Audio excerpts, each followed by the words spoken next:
Shalom saudara, bagaimana kabarnya? Saya berharap keadaan saudara sekalian dalam keadaan sehat dan senantiasa disertai oleh Tuhan kita, Yesus Kristus. Hari ini kita akan melanjutkan khotbah eksposisi Perjanjian Lama, dan hari ini kita akan merenungkan dari Kejadian pasal 4 ayat 17 sampai dengan ayat yang ke-26. Mari kita akan membaca bagian firman Tuhan ini secara bersama-sama. Kejadian pasal 4 ayat 17 sampai dengan ayat yang ke-26. Bunyi firman Tuhan demikian. Kain bersetubuh dengan istrinya dan mengandunglah perempuan itu, lalu melahirkan Henok. Kemudian Kain mendirikan suatu kota dan dinamainya kota itu Henok menurut nama anaknya. Bagi Henok lahirlah Irad, dan Irad itu memperanakan Mehuyahel, dan Mehuyahel memperanakan Metusael, dan Metusael memperanakan Lamek. Lamek mengambil istri dua orang, yang satu namanya Ada, yang lain Zila. Ada itu melahirkan Yabal, dialah yang menjadi bapa orang yang diam dalam kemah dan memelihara ternak. Nama adiknya ialah Yubal, dialah yang menjadi bapa semua orang yang memainkan kecapi dan suling. Zila juga melahirkan anak yakni Tubal Kain, bapa semua tukang tembaga dan tukang besi. Adik perempuan Tubal Kain ialah nama. Berkatalah Lamek kepada kedua istrinya itu, Ada dan Zila, dengarkanlah suaraku, hai istri-istri Lamek. Pasanglah telingamu kepada perkataanku ini. Aku telah membunuh seorang laki-laki karena ia melukai aku, membunuh seorang muda karena ia memukul aku sampai bengkak. Sebab jika Kain harus dibalaskan 7 kali lipat, maka Lamek 77 kali lipat. Adam bersetubuh pula dengan istrinya, lalu perempuan itu melahirkan seorang anak laki-laki dan menamainya Set, sebab katanya, Allah telah mengaruniakan kepadaku anak yang lain sebagai ganti Habel. Sebab Kain telah membunuhnya, lahirlah seorang anak laki-laki bagi Set juga, dan anak itu dinamainya Enos. Waktu itulah orang mulai memanggil nama Tuhan. Di awal dari khotbah ini saya ingin mengajukan pertanyaan kepada kita semua adalah apakah rencana Tuhan bisa digagalkan oleh manusia? Apakah manusia bisa menggagalkan rencana Tuhan?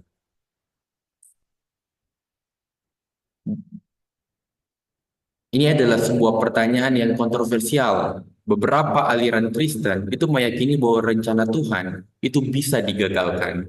Tetapi beberapa lagi meyakini bahwa rencana Tuhan tidak bisa digagalkan oleh manusia.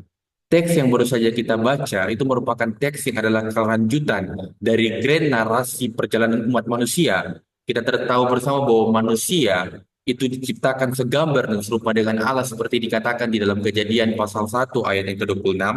Dan kita tahu bahwa manusia hidup diberkati oleh Tuhan. Lalu kita membaca di dalam Kejadian 3 bagaimana manusia yang diciptakan Tuhan dengan sempurna, manusia yang diciptakan Tuhan dengan begitu baik, itu mengalami kejatuhan di dalam dosa. Dan kita membaca di dalam Kejadian 3 bagaimana manusia jatuh ke dalam dosa dan seluruh dunia kena imbas daripada dosa itu, yaitu dosa masuk ke dalam dunia dan merusak segala sesuatu. Sehingga hari ini kita menemui sakit penyakit, kita menemui penderitaan, kita menemui kejahatan, semuanya itu adalah akibat dari dosa. Di tengah-tengah manusia yang jatuh ke dalam dosa, Tuhan memberikan janji kepada manusia yang seperti yang dikatakan di dalam Kejadian pasal 3 ayat 15. Aku akan mengadakan permusuhan antara engkau dan perempuan ini, antara keturunanmu dan keturunannya. Keturunannya akan meremukkan kepalamu, dan engkau akan meremukkan tumitnya. Lalu kita membaca di dalam Kejadian 4, manusia itu jatuh dalam dosa. Tetapi manusia yang jatuh ke dalam dosa itu memiliki seorang anak. Anaknya yang pertama adalah Kain dan anak yang kedua adalah Habel. Pada waktu kita membaca kisah Kain dan Habel, kita menemukan bahwa Kain memiliki watak yang buruk, sedangkan Habel itu memiliki watak yang baik. Persembahan Kain tidak diindahkan oleh Tuhan, sedangkan persembahan Habel itu diindahkan oleh Tuhan.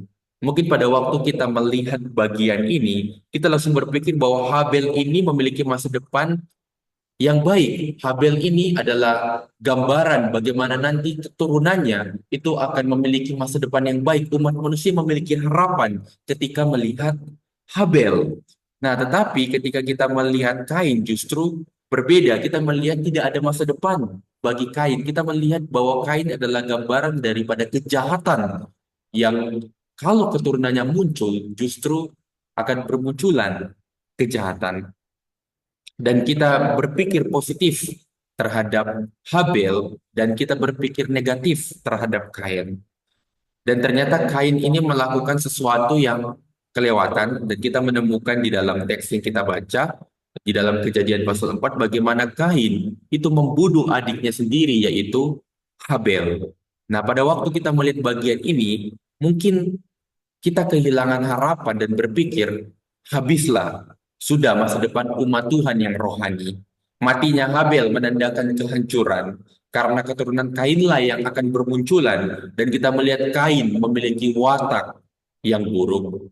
Apalagi ketika kita membaca di dalam Kejadian pasal 4 ayat 23 sampai 24 yang berbunyi demikian, berkatalah Lamek kepada kedua istrinya itu, Ada dan Zila, dengarkanlah suaraku, hai istri-istri Lamek, pasanglah telingamu kepada perkataanku ini.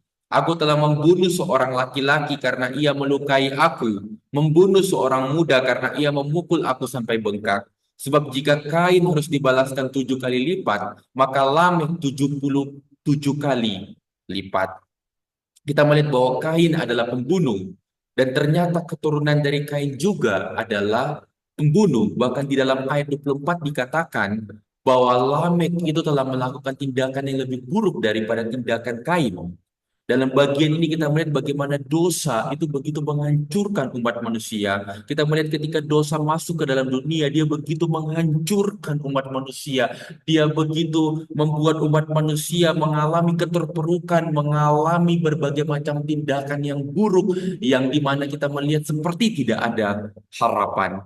Dan apa yang terjadi ini membenarkan apa yang dikatakan oleh John Calvin bahwa hati manusia itu adalah pabrik berhala. Di dalam hati manusia muncul kecenderungan-kecenderungan untuk melakukan hal-hal yang berdosa di hadapan Tuhan.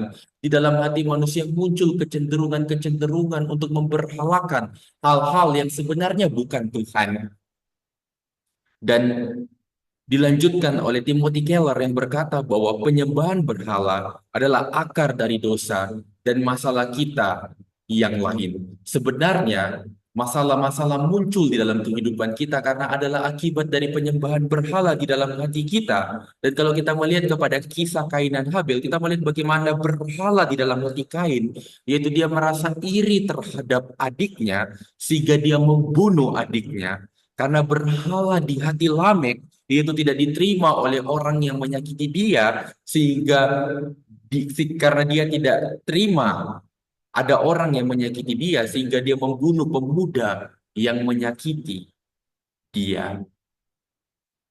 Baru-baru ini saya mengikuti mata kuliah konseling pastoral di perkuliahan S2 yang saya ikuti. Dosen menyampaikan satu video yang harus ditonton oleh kami. Nah, video ini berjudul I Survived the Holocaust Twin Experiments. This is That Story dari BuzzFeed Video. Nah, dalam video itu, seorang bernama Eva Kor yang menceritakan kisahnya waktu kejadian Holocaust. Nah, saya percaya bahwa semua saudara tahu tentang Holocaust. Holocaust ini adalah peristiwa genosida yang dilakukan oleh Jerman pada masa pemerintahan Nazi yang dipimpin oleh Adolf Hitler. Ada sekitar 6 juta orang Yahudi yang dibunuh di dalam insiden ini.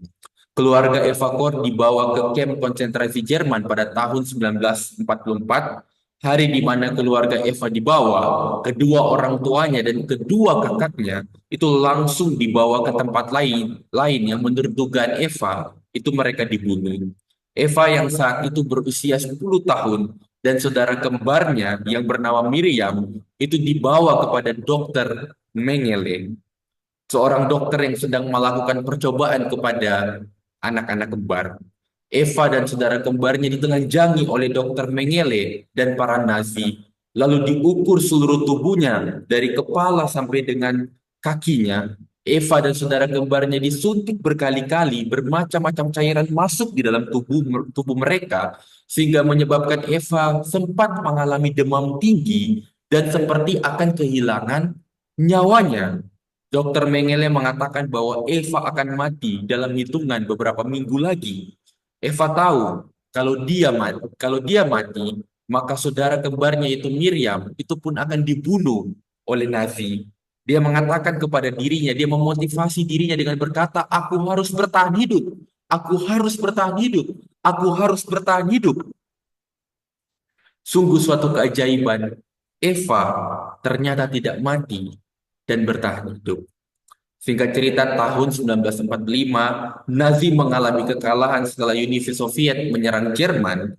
Adolf Hitler bunuh diri pada tahun ini karena kekalahan yang dialaminya. Eva dan saudara kembarnya pun bebas. Hari-hari kelam pun berlalu dan mereka menjalani kehidupan mereka dengan sukacita. Tapi ternyata itu tidak bertahan lama. Pada tahun 1980-an, Miriam waktu mau melahirkan itu mengalami gagal ginjal karena akibat suntikan dari Nazi yang menyebabkan ginjalnya pada usia 10 tahun itu sebenarnya tidak pernah tumbuh, berhenti pada usia 10 tahun. Karena Eva begitu menyayangi Miriam, Eva mendonorkan satu ginjalnya kepada Miriam. Tetapi rupanya Miriam tidak bisa bertahan lama dan meninggal beberapa tahun setelah donor ginjal itu. Eva merasa sangat sedih karena kehilangan segalanya. Eva tidak punya alasan lagi untuk hidup. Di tengah-tengah situasi yang tidak ada harapan dan masa depan yang cerah, tiba-tiba terbesit di dalam pikiran Eva untuk melakukan sesuatu yang tidak terpikirkan, yang bahkan kita ketika berada pada posisi itu mungkin tidak akan pernah memikirkan. Yaitu di tengah-tengah situasi di mana Eva kehilangan segalanya, Eva kehilangan Miriam yang adalah satu-satunya yang bersama-sama dengan dia, yang satu-satunya keluarganya dia. Eva terpikir untuk melakukan, kenapa saya tidak mencoba mengampuni dokter Nazi yang telah merenggut segalanya dari saya? Mungkin kita berpikir, are you crazy? Bagaimana mungkin kamu mengampuni orang yang sudah mengambil segala-galanya darimu? Bagaimana mungkin Eva mengampuni orang yang sudah merenggut segala-galanya dari dirinya? Walaupun tindakan Eva dinilai gila oleh orang lain, dia memutuskan untuk mengampuni, memberikan forgiveness kepada dokter Nazi yang sudah sangat menyakitinya. Apa yang bisa kita pelajari dari kisah ini? Dari kisah ini kita bisa melihat kejahatan dan kebobrokan manusia yang begitu bengis, kejahatan kebobrokan manusia yang begitu menghancurkan dunia ini. Sehingga dari sini saya ingin mengajak kita untuk merefleksikan bagian ini. Apakah kita telah menyadari dampak mengerikan dari dosa yang telah masuk ke dalam dunia? Apakah kita telah sadar bahwa dampak mengerikan dari dosa itu telah masuk ke dalam dunia? Dan yang berikutnya adalah, apakah kita telah mengalami konsekuensi dari dosa yang begitu menghancurkan hidup kita? Apakah kita sadar bahwa konsekuensi dosa itu kita alami dalam kehidupan kita dan itu menghancurkan kehidupan kita? Dan yang ketiga adalah, apakah kita masih bisa berharap di tengah-tengah dunia yang sudah jatuh dan hancur karena dosa? Kembali kepada kisah Kain dan Habel. Apakah kematian Habel berujung kepada kehancuran umat manusia? Apakah ini tanda bahwa rencana Tuhan, bahwa the plan of God itu gagal? Bagaimana firman Tuhan yang tadi kita baca di dalam Kejadian pasal 3 ayat 15?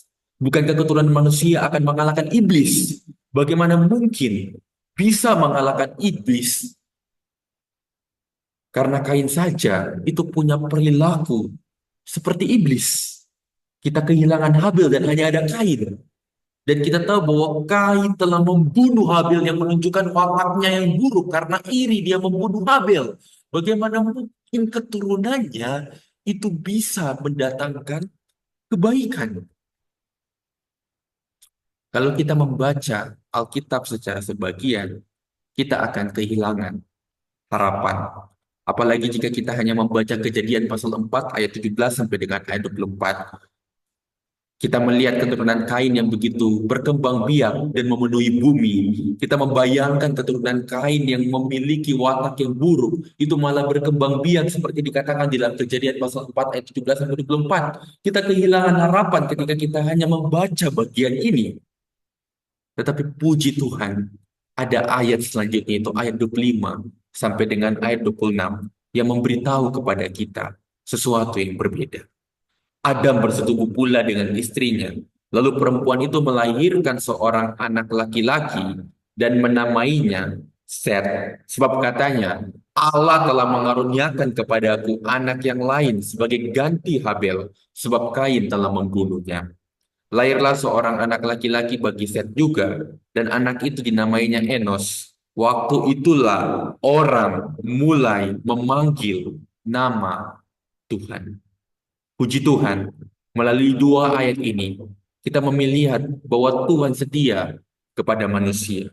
Walaupun manusia sudah berdosa dan menyakitinya, melalui dua ayat ini kita melihat kasih karunia Tuhan, kita melihat anugerah Tuhan, ada harapan bagi masa depan umat manusia, bagi keturunan umat manusia ada masa depan yang cerah. Kita melihat bagaimana Set dan keturunannya itu menyembah Tuhan dan mengikuti jalannya.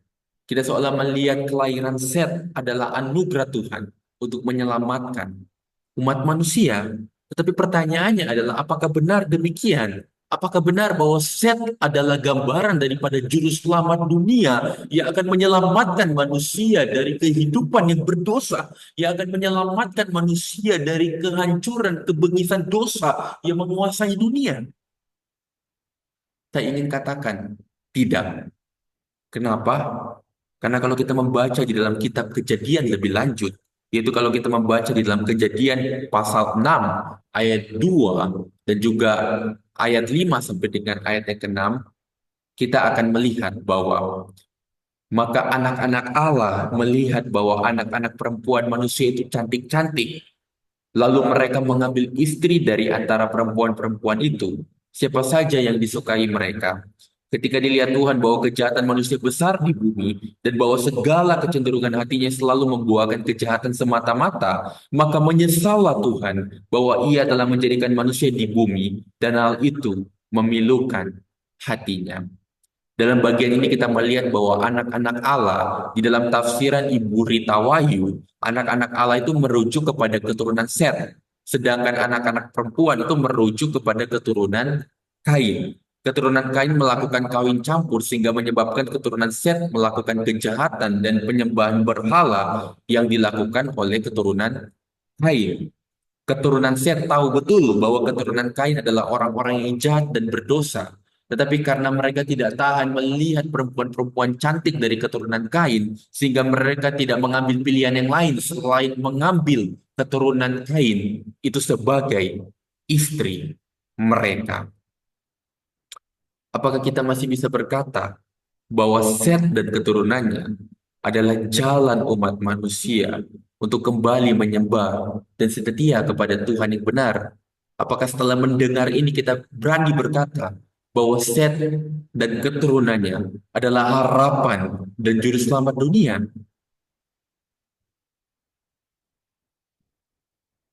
Saya ingin katakan, tidak ada satupun manusia yang bisa dijadikan Mesias atau juru selamat. Manusia selalu akan mengecewakan karena sifat keberdosaan yang ada di dalam dirinya. Apakah ini tanda bahwa rencana Tuhan gagal? Kita tahu bersama bahwa rencana Tuhan itu tidak gagal. Rencana Tuhan untuk menggenapi Kejadian pasal 3 ayat 15 itu terjadi. Karena Kejadian pasal 3 ayat 15 itu merujuk kepada Yesus Kristus. Dan kita tahu bahwa Yesus Kristuslah yang akan meremukkan kepala ular yang melambangkan iblis. Yesus Kristus rela datang ke dalam dunia, menderita, mati di salib, demi untuk menebus umat manusia dari dosa. Dialah yang mendamaikan kita dengan Allah. Kita tidak layak dan seharusnya binasa, tetapi Yesus Kristus menggantikan hukuman dosa kita supaya kita bisa diselamatkan dan menerima status yang sama seperti yang diterima Adam sebelum kejatuhan, yaitu anak Allah. Sungguh sebuah anugerah yang luar biasa. Dan inilah kabar baik itu di mana kita tahu bahwa Adam yang awalnya diciptakan di dalam kesempurnaan, Adam yang diciptakan segambar dan serupa dengan Allah yang adalah anak Allah, telah mengalami kejatuhan sehingga tidak ada harapan dan manusia disebut sebagai anak-anak yang menaati dosa, menjadi hamba dosa dan terikat oleh dosa. Tetapi melalui Yesus Kristus, kita bisa disebut kembali sebagai anak Allah. Melalui anugerah dan pengorbanannya, kita bisa menerima anugerah sebagai anak Allah. Dari sini kita tahu bahwa rencana Tuhan atas manusia itu tidak mungkin gagal. Apa yang sudah direncanakan Tuhan itu tidak mungkin gagal dan pasti akan tergenapi. Dialah Tuhan yang selalu menepati janjinya. Seorang bernama John Owen, seorang teolog pada masa lampau, berkata demikian. Allah menyelamatkan orang-orang berdosa. Allah Yehova, Tritunggal, Bapa, Anak, dan Roh. Tiga pribadi bekerja bersama dengan hikmat, kedaulatan, kuasa, dan kasih untuk memberi keselamatan bagi umat pilihan. Bapa memilih anak, menggenapi kehendak Bapa dengan menebus. Roh melaksanakan kehendak Bapa dan anak dengan membaharui, menyelamatkan, melakukan setiap hal, awal hingga akhir, yang mencakup membawa manusia dari kematian dalam dosa kepada hidup dalam kemuliaan, merencanakan, melaksanakan, dan mengkomunikasikan penebusan, memanggil dan memelihara, membenarkan, menguduskan, memuliakan orang-orang berdosa, manusia sebagaimana Allah melihat mereka bersalah, jahat, tidak berdaya, membutuhkan pertolongan, sama sekali tidak dapat melakukan kehendak Allah atau membuat keadaan rohani mereka menjadi lebih baik. Dan dari sini saya ingin katakan bahwa rencana Tuhan untuk tergenapi tidak bergantung kepada usaha manusia. Tuhan sanggup menggenapi rencananya sesuai dengan kehendaknya. Saya ingin tunjukkan satu video kepada saudara sekalian, dan video ini memberitahu kepada kita bagaimana seseorang itu bisa memahami rencana Tuhan di dalam kehidupannya dan mengalami kasih Tuhan sehingga dia pun melakukan apa yang menjadi rencana Tuhan di dalam kehidupannya. Ini dia, 3 menit 52 detik. Ya. Jadi itu awal mula lahir gagasan untuk membuat perahu yang di atasnya ada semacam rumah sakit. Betul. Boleh tahu nggak apa yang dorongan apa yang paling kuat yang membuat Anda mau berkorban? Itu bagaimana pandangan hidup kita terhadap sesama kita, Pak Andi. Kami meyakini bahwa kita ini hidup oleh kasih yang sudah kita terima terlebih dahulu dari Tuhan kita. Dan kasih inilah yang mau kita bagikan. Ketika kita menyisakan sebagian dari uang kita, ketika kita menyisakan sebagian dari waktu kita, ketika kita menyisakan sebagian atau menyumbangkan sebagian dari kepandaian kita untuk orang-orang yang tidak punya privilege untuk mendapatkan pertolongan, katakanlah di dalam hal ini khususnya di bidang medis, hati kita akan berbunga-bunga melihat betapa banyak air mata kegembiraan mengalir ketika anaknya, suaminya, istrinya, ibunya, dan lain-lainnya menjadi sembuh. Sekarang ini kan Anda dokter bedah umum, bedah toraks, bedah jantung, bedah pembuluh darah. Bayangin, spesialisasinya banyak betul ini ya. Padahal dulu Anda dianggap tidak berbakat jadi dokter. Mungkin maksudnya tidak berbakat jadi dokter biasa-biasa, tapi berbakat jadi dokter spesialis. Nah, yang saya ingat dari membaca kisah Anda adalah pesan ibu Anda. Saya bacakan ya, intinya nih. Jangan memeras orang kecil. Ada kalimat panjangnya. Apa kalimat panjangnya? Kalau kamu jadi dokter, jangan memeras orang kecil. Mereka akan bayar kamu, tapi mereka menangis di rumah karena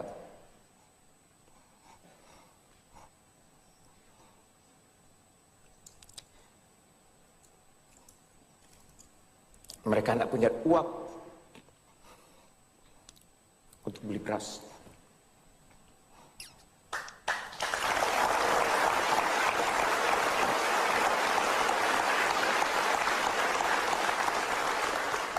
Mengapa sampai ibu Anda berpesan seperti itu? Mungkin tadi sudah saya ceritakan. Ketika saya lapar, saya lari ke ibu, minta makan. Beliau cuma menangis dan menyuruh saya main. Sekarang saya tahu, setelah sekian lama, baru saya tahu, tidak ada makanan di rumah. Ini dia. Ya, saya ingin tutup dengan mengajak kita untuk merefleksikan firman Tuhan yang sudah kita pelajari hari ini. Apakah kita hari ini telah menyadari bahwa rencana Tuhan atas kehidupan kita itu tidak mungkin gagal?